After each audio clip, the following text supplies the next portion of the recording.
പുതിയൊരു വീഡിയോയിലേക്ക് എല്ലാവർക്കും സ്വാഗതം. കഴിഞ്ഞ ദിവസം ഞാനൊരു കഫ്താൻ കട്ട് ചെയ്ത് സ്റ്റിച്ച് ചെയ്യുന്നതിൻ്റെ വീഡിയോ ഞാൻ അപ്ലോഡ് ചെയ്തിട്ടുണ്ടായിരുന്നു.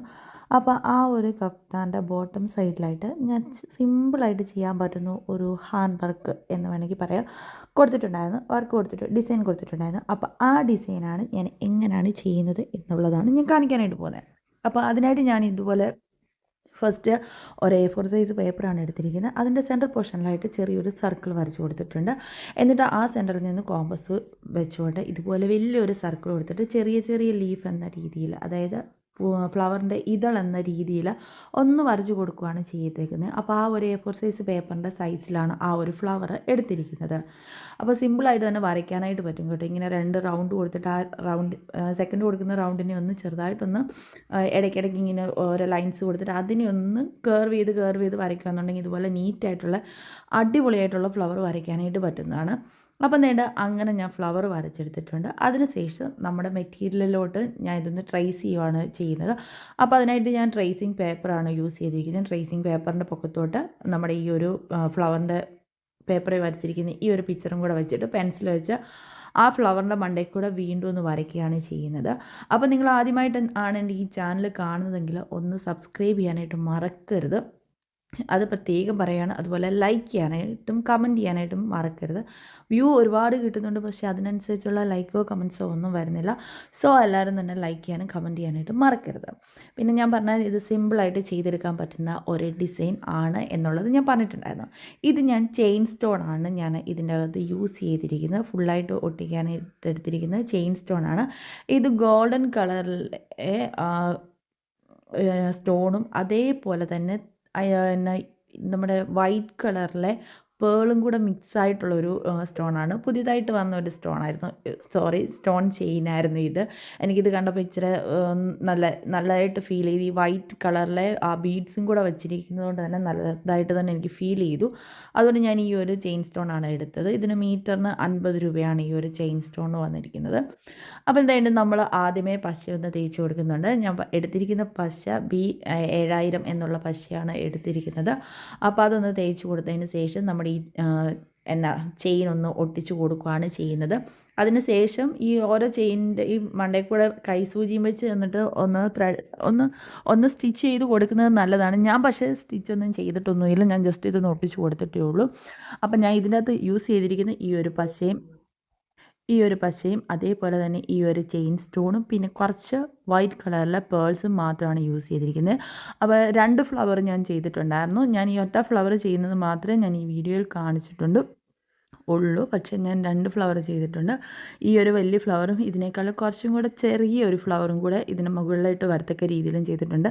ഞാൻ ആദ്യം സത്യത്തിൽ പ്ലാൻ ചെയ്തതെന്ന് വെച്ചാൽ ഈ ഒരു ചെറിയ ഫ്ലവർ ഈ ഒരു ഫ്ലവർ മാത്രം കൊടുത്താൽ മതി എന്നായിരുന്നു ഞാൻ പ്ലാൻ ചെയ്തത്. അപ്പോൾ ഇത് ചെയ്ത് കഴിഞ്ഞപ്പോഴത്തേക്കിന് എനിക്കങ്ങോട്ട് കംപ്ലീറ്റ് ആയിട്ടൊരു ലുക്ക് ഫീൽ ചെയ്തില്ല. അപ്പം ഞാൻ ഓർത്ത് എന്നാൽ പിന്നെ ഒരു ഫ്ലവറും കൂടെ കൊടുത്തേക്കാം. അപ്പോൾ എൻ്റെ ഇതുണ്ടായിരുന്നു, ഈ ഒരു ചെയിനും ഉണ്ടായിരുന്നു. അതുകൊണ്ട് തന്നെ ഞാൻ അടുത്തൊരു ഫ്ലവറും കൂടെ കൊടുത്തു. അപ്പോൾ ഒട്ടും ഡിസൈൻ ചെയ്യാൻ അറിയാൻ വയ്യാത്തവർക്കും ചെയ്യാനായിട്ട് പറ്റുന്ന ഒരു സിമ്പിളായിട്ടുള്ള ഒരു ഡിസൈനാണ്. പിന്നെ കൈസൂചിയും വെച്ച് ഈ ചെയിൻ്റെ ഇടയിൽ കൂടെ ഒന്ന് സ്റ്റിച്ച് ചെയ്ത് കൊടുക്കുകയാണെങ്കിൽ ഒന്നും കൂടെ കുറച്ച് നാളും കൂടെ നിൽക്കും. വാഷ് ചെയ്യുന്നില്ല അങ്ങനെയൊക്കെ ഉണ്ടെന്നുണ്ടെങ്കിൽ കുഴപ്പമില്ല. പിന്നെ ഈ പശ പെട്ടെന്ന് ഇതായിട്ട് പോകുന്നത് ടൈപ്പ് ഓഫ് പശയല്ല. അതുകൊണ്ട് കുഴപ്പമില്ല. ഇപ്പം ചെയ്തില്ലെങ്കിലും, അതായത് സ്റ്റിച്ച് ചെയ്ത് കൊടുത്തില്ലെങ്കിലും കുഴപ്പമില്ല. എന്നാലും ഞാൻ പറയുന്നത് സ്റ്റിച്ച് ചെയ്യുന്നതാണ് ഒന്നും കൂടെ ബെറ്റർ ആയിട്ടുള്ള ഒരു ഓപ്ഷന്.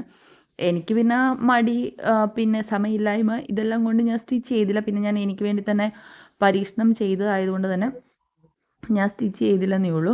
അപ്പോൾ സിമ്പിളായിട്ട് തന്നെ ചെയ്യാനായിട്ട് പറ്റും. ഇങ്ങനെ നമ്മൾ നമ്മൾ ആ ഒരു പേപ്പറിൽ നിന്ന് ട്രേസ് ചെയ്തെടുക്കുന്നത് കൊണ്ട് തന്നെ നമുക്ക് കറക്റ്റായിട്ട് തന്നെ ആ ഒരു ഫ്ലവറിൻ്റെ ആ ലുക്ക് നമ്മുടെ ഈ ടോപ്പിൻ്റെ തുണിയിലും കിട്ടുന്നുണ്ട്. പിന്നെ അതനുസരിച്ച് നമ്മളൊന്ന് ഒട്ടിച്ചു കൊടുത്താൽ മാത്രം മതി. പശ കറക്റ്റായിട്ട് ആ വരച്ചിരിക്കുന്നതിൻ്റെ പൊക്കത്തോടെ ഒന്ന് തേച്ചിട്ട് അതേപോലെ തന്നെ നമ്മുടെ ഈ ചെയിൻ സ്റ്റോണും കൂടെ ഒന്ന് ഒട്ടിച്ചു കൊടുത്താൽ മാത്രം മതി. അപ്പോൾ സിമ്പിളായിട്ട് ചെയ്യാനായിട്ട് പറ്റുന്ന ഒരു ഡിസൈനാണ്. അപ്പോൾ ഞാനിപ്പോൾ ഫുള്ളായിട്ട് ഈ ഒരു ചെയിൻ സ്റ്റോൺ ഒന്ന് ഒട്ടിച്ചെടുത്തിട്ടുണ്ട്. അപ്പോൾ ഇങ്ങനെ വേണേലും നിർത്താം. ഞാൻ ഇതിൻ്റെ അകത്ത് ഇച്ചിരി കൂടെ ഹൈലൈറ്റായി നിൽക്കാൻ വേണ്ടി ഇങ്ങനത്തെ ഒരു സ്റ്റോണാണ് വന്നിരിക്കുന്നത്. ചെയിൻ സ്റ്റോണാണ് ഞാൻ എടുത്തിരിക്കുന്നത്. ഇത്രേ എടുത്ത് കഴിഞ്ഞപ്പോഴാണ് ഞാൻ ഓർത്തത് ഞാൻ ആ ഒരു ചെയിൻ സ്റ്റോൺ എങ്ങനെയാണെന്നുള്ളത് കാണിച്ചില്ലല്ലോ എന്നുള്ളത്. അപ്പം വേണ്ടി ഇതുപോലെ സ്റ്റോണും വരുന്നുണ്ട്, അതുപോലെ പേളും കൂടി ഇങ്ങനെ മിക്സായിട്ടുള്ള ഒരു ചെയിൻ സ്റ്റോണായിരുന്നു. പക്ഷേ അടിപൊളി സംഭവം തന്നെയായിരുന്നു. നല്ല ഭംഗിയുണ്ടായിരുന്നു ഈ ഒരു ചെയിൻ സ്റ്റോൺ കാണാനായിട്ട്. പിന്നെ ഞാൻ പറഞ്ഞായിരുന്നു ഞാൻ വൈറ്റ് കളറിലെ പേൾസ് കൊടുത്തിട്ടുണ്ടെന്ന്. അത് ഞാൻ ഈ അകത്ത് കൊടുത്തിരിക്കുന്ന ഈ ഒരു റൗണ്ടിൽ, ചെറിയ റൗണ്ട് ഉണ്ടല്ലോ, ആ റൗണ്ടിന് ചുറ്റിനുമായിട്ട് ഒരു വലിയ ലൈൻ, ചെറിയ ലൈൻ, വലിയ ലൈൻ, ചെറിയ ലൈൻ, ഫ്ലവറിൻ്റെ അകത്ത് വരുന്ന നമ്മൾ ചെറിയ ലൈൻസ് ഇട്ട് കൊടുക്കത്തില്ല, ആ ഒരു ലൈൻസിൻ്റെ ഒരു എഫക്റ്റ് കിട്ടത്തക്ക രീതിയിലാണ് ഇത് ഞാൻ ചെയ്ത് വെച്ചിരിക്കുന്നത്. അപ്പം ഞാൻ ആദ്യം കൊടുത്തിരിക്കുന്നത് 4 ബീഡ്സാണ്. അതായത് വലിയ ലൈൻ എന്ന രീതി 4 ബീഡ്സ് കൊടുത്തിട്ടുണ്ട്. അത് കഴിഞ്ഞിട്ട് അതിൻ്റെ അപ്പുറത്തായിട്ട് അടുത്ത 3 ബീഡ്സ് വരത്തക്ക രീതിയിൽ, അതായത് പേൾസ് വരത്തക്ക രീതിയിലുള്ള അടുത്ത ലൈൻ കൊടുത്തിട്ടുണ്ട്. അങ്ങനെ വേണ്ട ഇതിന് ചുറ്റിനും ഒന്ന് കംപ്ലീറ്റ് ആയിട്ട് ഒന്ന് അത് നമ്മുടെ സൂചിയും വെച്ച് ഞാനൊന്ന് സ്റ്റിച്ച് ചെയ്താണ് കൊടുത്തിരിക്കുന്നത്, ഒട്ടിക്കുകയല്ല ചെയ്തിരിക്കുന്നത്.